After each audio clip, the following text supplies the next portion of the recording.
Hello students. So students, I hope all of you are understanding, but very few students are attending the class. Do you know now it is compulsory to have 75% of attendance in order to write the board exam. So start attending the classes if you are not attending.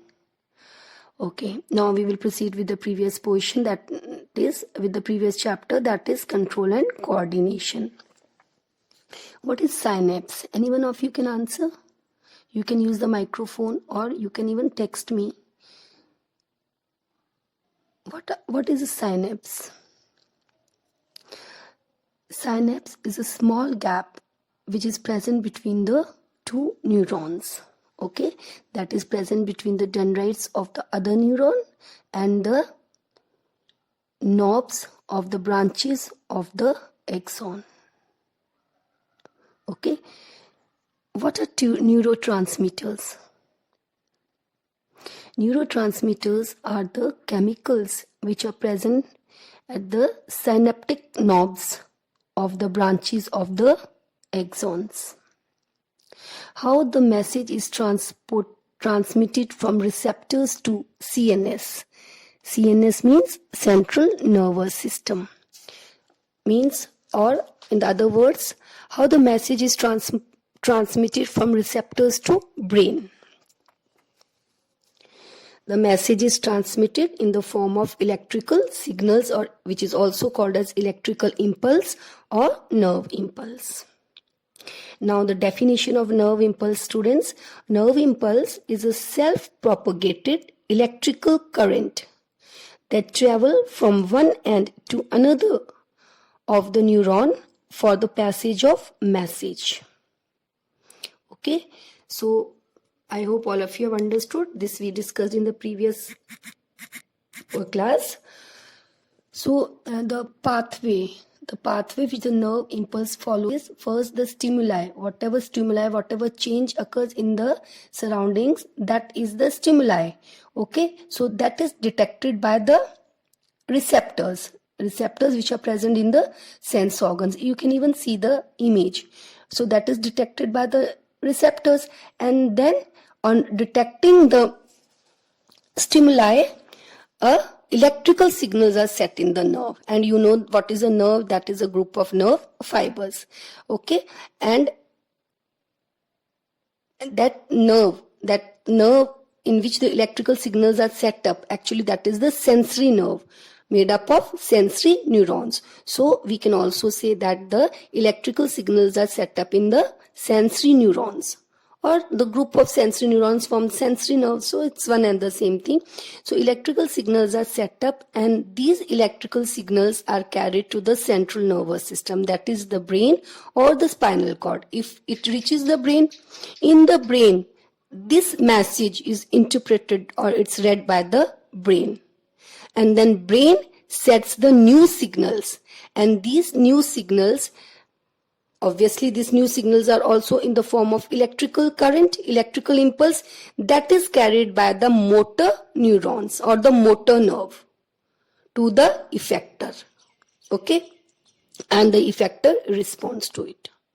Now I told you in the previous class only that the motor nerve or the motor neurons are those which carry the message from the central nervous system to the effectors, and sensory nerves are those which carry the message from the sense organs to the brain. I hope everyone has understood. And children, this central nervous system or the nerves, okay, or you can say the nervous system, in fact, that is made up of nervous tissue, and nervous tissue made up of nerve cells. So brain, spinal cord or nerves, that is made up of neurons or the nerve cells. I hope it's clear to everyone. You can just see the image also, which is given in the slide. Now children, we come to the nervous system. Actually, what is nervous system? Nervous system, it has many parts.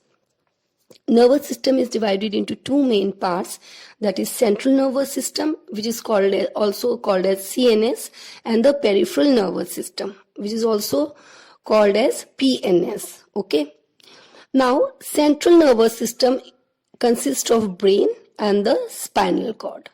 Now, children, what is spinal cord actually? See, the group of nerve fibers or the group of axons form the nerve, and the group of nerves form the spinal cord. In the spinal cord, all the nerves of your body meet. So spinal cord is nothing but it is a group of nerves, okay, which from all the organs meet at this place.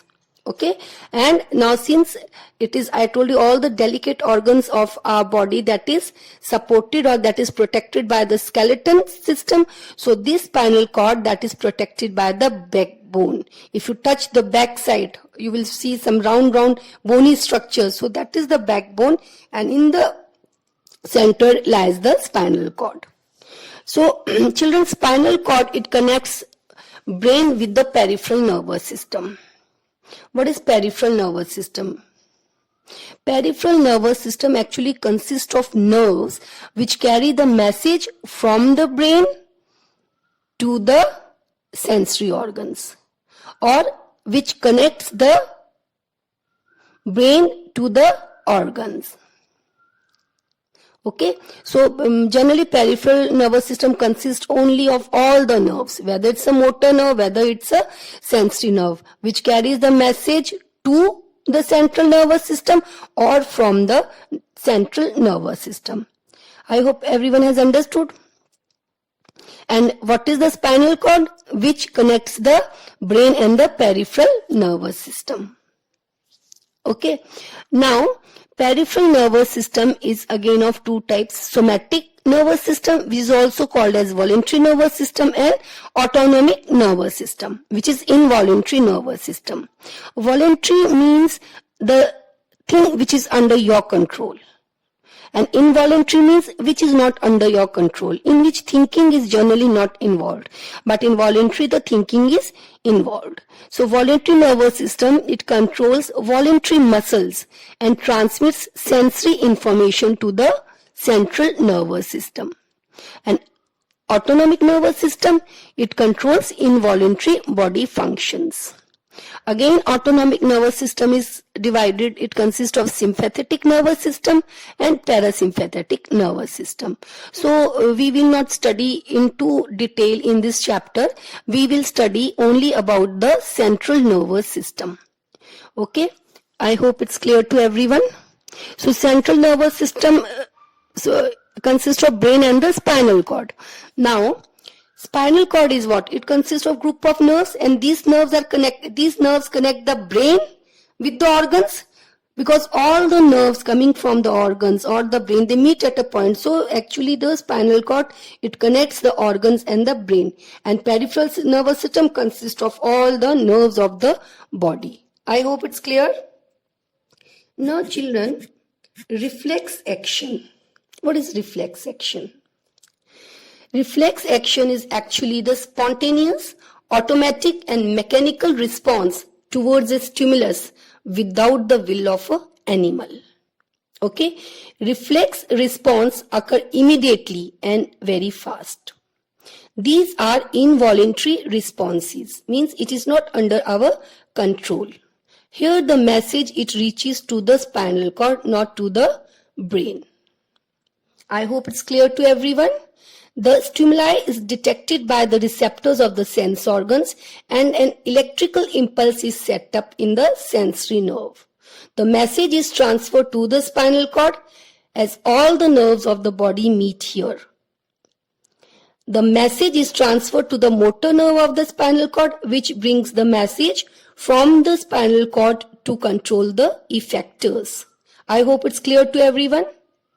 Now students, what is a reflex action? It's an immediate response. Now suppose hot water falls on my hand, or if it falls on our hand, what we will do? There are two conditions. First is that we will think about the pain, we will feel the pain, and we may get burnt. And after that, we remove our hand. This is one case. After feeling the pain, we will feel the pain, and after that, when the hand gets burnt, and after that only we'll remove the hand. That is one condition. And in another condition is sudden removal of the hand. So in sudden removal of the hand without thinking, that is called as the reflex action. I hope it's clear to everyone. So what is a reflex action? When the sudden response takes place, that is the reflex action. I hope it's clear to everyone. Okay. Now that is the another case. Now, when does this reflex actions takes place? Reflex actions are actually the involuntary actions. Now, what happens, children? Suppose the water falls on a hand, hot water, very hot water falls on our hand. Now, in first condition, that is that we feel the pain, and then we, after the hand gets burnt, after that we remove. So, what happens in this process? In this process, the message, it goes to the brain. Through the sensory nerve, it goes to the brain, and in the brain is also divided into three parts. That is the forebrain, the midbrain, and the hindbrain. And the thinking part of the brain, that is located in the forebrain. Okay. Now here what happens? Reflex action, it is an involuntary action because it does not involve thinking. Here, when the hot water falls on our hand, the electrical signals are set up, and the signals, it reaches only till spinal cord. It does not reach to brain, because what will happen if the signals reaches to the brain? What will happen? In the brain, large number of nerve cells are present. So that message, that signal, first brain will read. Okay, first brain will interrupt, and before responding, brain will interrupt the message. Brain will think, read the message, and then it will respond. So what will happen? The signals brought by the sensory nerves, okay, that is interpreted by the brain, and then the instructions are sent to other organs of the body through the motor nerves. Okay, and then the organs, they respond. But this process takes lot of time, and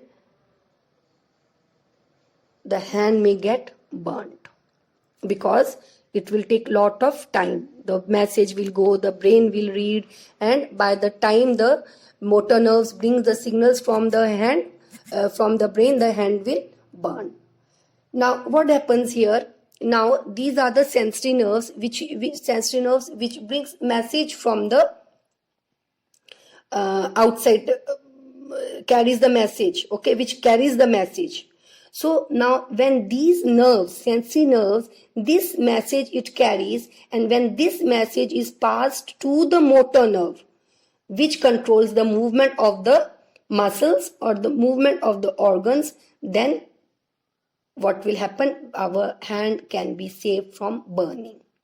So I told you spinal cord is the place where all the nerves meet. So what happens? The message, suppose if a hot water falls on your hand, the electrical signals are set up, and this message, it reaches the spinal cord. How? Through the sensory nerve.